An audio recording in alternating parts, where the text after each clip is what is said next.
guess they're going to get a message from the team after the game. I'd like to hear that. That's going to be it. This is a wrap. The clock will run down and hit triple digits, triple zeros, as the Mounties will improve to 6-1 on the season. They'll hand Citrus College their first conference loss of the season, and they win this one by a final score of 41-17 tonight over Citrus College, a truly dominating performance by the Mount San Antonio College Mounties. We'll be right back to wrap it up here on the Mountie Football Radio Network from Walnut, California, Hilmer Lodge Stadium. The Mounties get it done at home against Citrus College 41-17. Who is the team to beat in the National Football League as we begin preseason action? NFL insider Robert Dieters is up next on National Sports.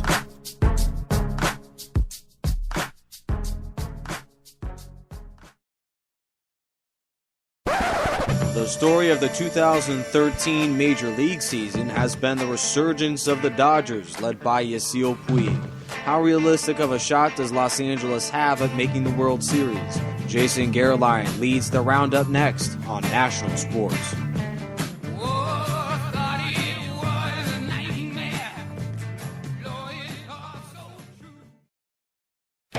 Your presentation of National Sports is brought to you by Spreaker.com. Broadcast and listen to news, radio, and music with one low monthly rate. Your show will be right back after this word from your local stations.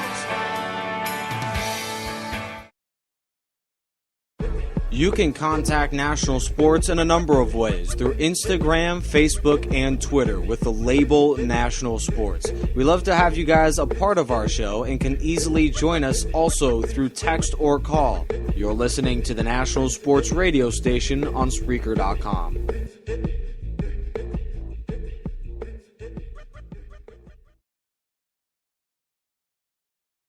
America's pastime of baseball is changing as we know it into a sport we've never seen before.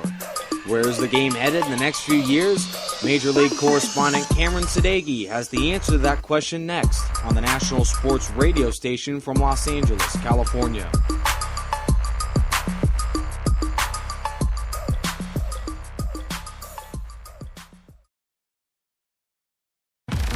Hi, this is Sam Rosen, and I'm here with Sam's Situation. Good afternoon, and welcome into the corner. It's Chris's Corner here on Spreaker.com, a National Sports affiliate. Hello, and welcome to the Cameron Sadeghi Show.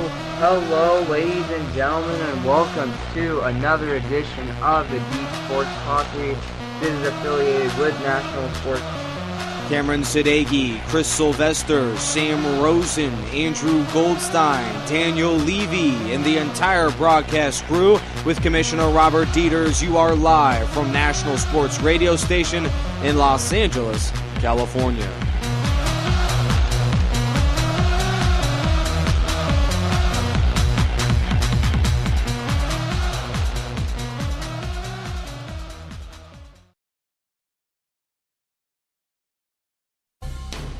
Live from Los Angeles, we thank you for listening to another presentation of the National Sports radio station on Spreaker.com.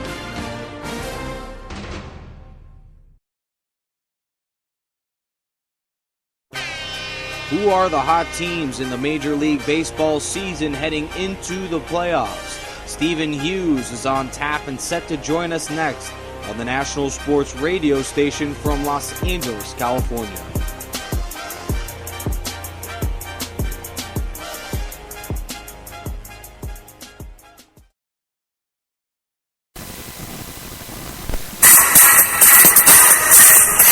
You're listening to the Mounties Football Radio Network on Spreaker.com's National Sports Radio.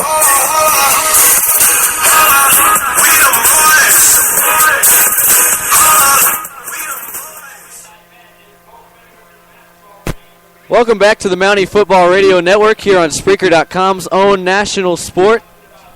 41-17 the final tonight as the Mounties get it done at home against, I guess you could call it, crosstown rival Citrus College. They just called it the Backyard Brawl. This one? Yep. Really? Okay. That's new to me. These two teams, Citrus and Mount SAC, they haven't exactly been in the same conference for a long amount of time. As looks like Chaffey College with 2:05 left to go. They have the football up 40-36 over Long Beach City College. We'll stay with you for the entirety of that one. Looks like the Mountie assistant coaches were letting the fans know they need their support next week over at Riverside, and that's going to be a big game.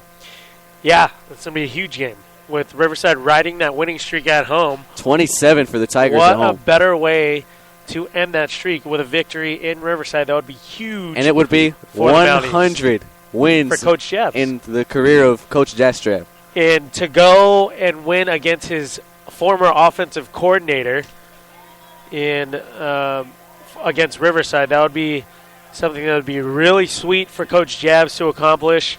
And I'm sure Riverside has beaten Mount Sac 2 out of the last 3 seasons. Last year was 29-26 down at RCC 3 years ago, an identical score, 29-26.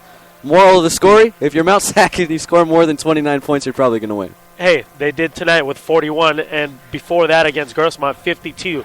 So this is a very capable Mounties group that can get the job done if their mindset is to it. And here's what I see. Aside from the Grossmont blowout last week, the Mounties really, really get amped up for these big games.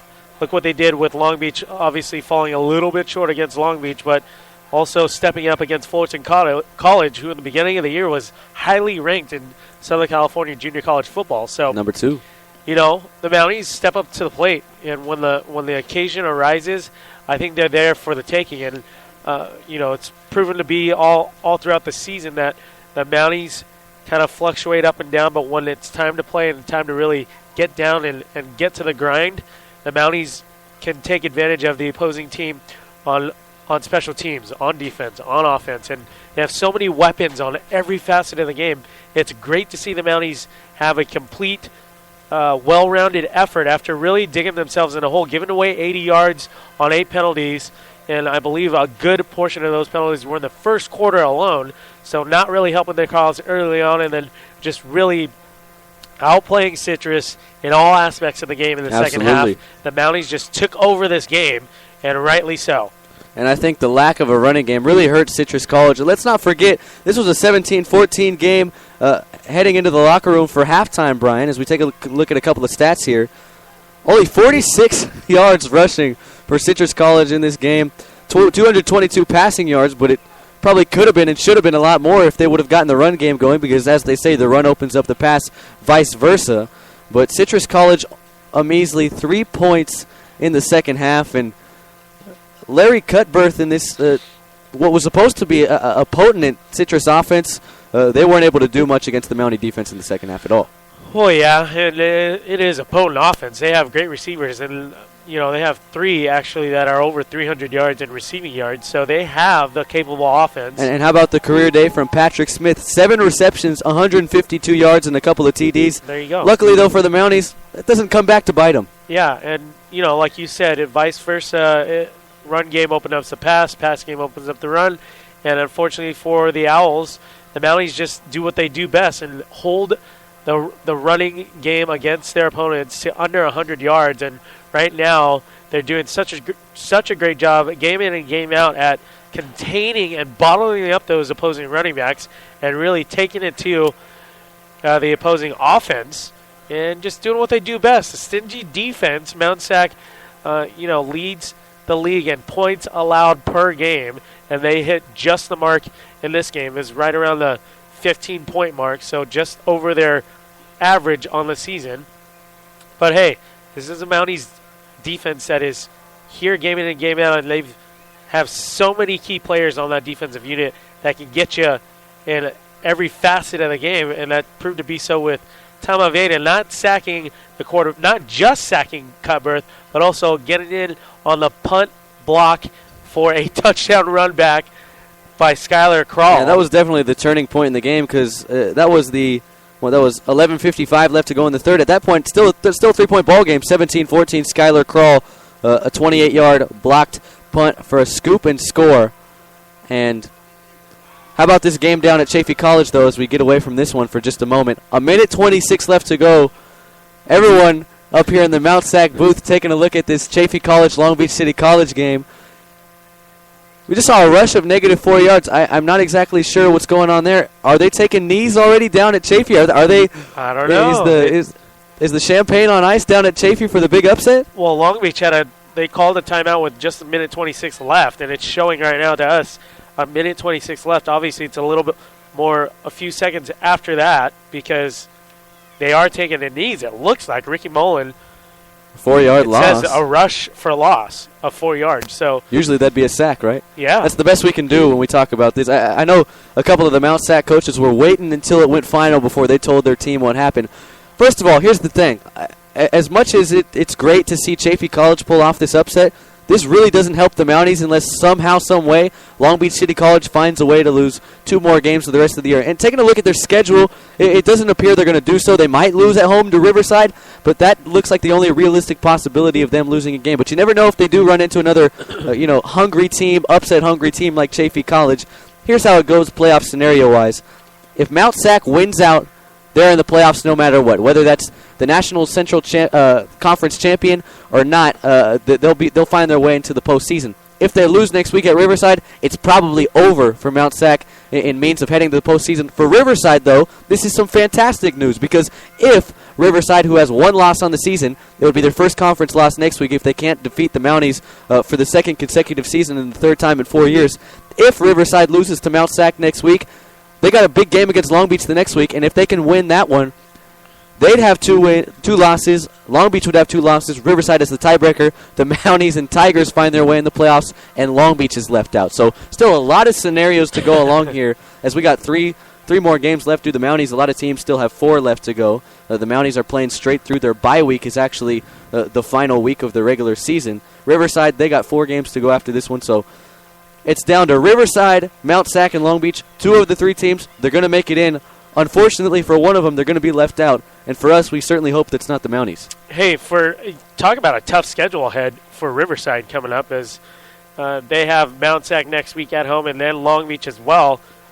Unfortunately, one team is going to get left out of the playoffs, but those 2 that make it are well-deservingly so to get in there and get up in the mix of the playoffs here in their 2014 season. But I was talking to a few of the staff members here on the Mounties football team, and they said their playoffs started last week against Grossmont, meaning they're here to win every game the rest of the way. And they know they have to. They have to. Yeah, but why not have that mentality to where, if we have a close game and we end up losing, we could still win this game and this game and this game. Why not just have the mindset of, this is it, we're going to win this game? I think it's a safe bet that Long Beach, if they're going to lose another game, if they in fact do lose this one, still no update, a minute 26 left to go in regulation, 40-26, Chafee College leads as a delay of game penalty is against Chafee College. I'm not sure what's going on here with the score system. Still, it says a minute 26 left to go in that one. Everyone up here for the Mounties in the booth, we're all hoping that Long Beach City College can fall. And that probably propels the Mounties back to the number 1 ranking in Southern California heading into the matchup against Riverside next week.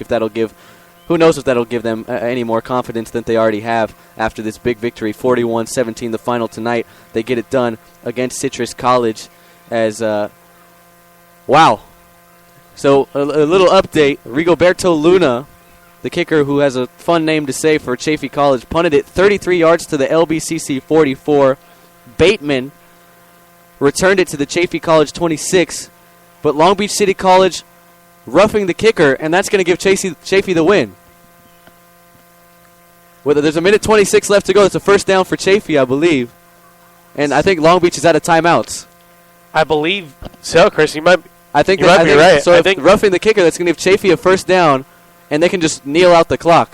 So Long Beach City College, I think they're going to fall to 6-1 on the season and lose by a final of 40-36. What a weird, crazy last play and penalty to really decide that game. And if this holds right here is what we're watching, a 40-36 victory for Chafee. If this holds, what a crazy game. You mentioned last week Citrus lost on a flea flicker. It's a wide receiver to a Bakersfield team that only had 1 win going into the game. Exactly. And this is going to be on a roughing the kicker penalty. Look at the return from Bateman would have had it at the Chafee 26. Yeah, Luna punted all the way down to the Long Beach 44. That's not a very good punt. Bateman returned it. Yeah, that was only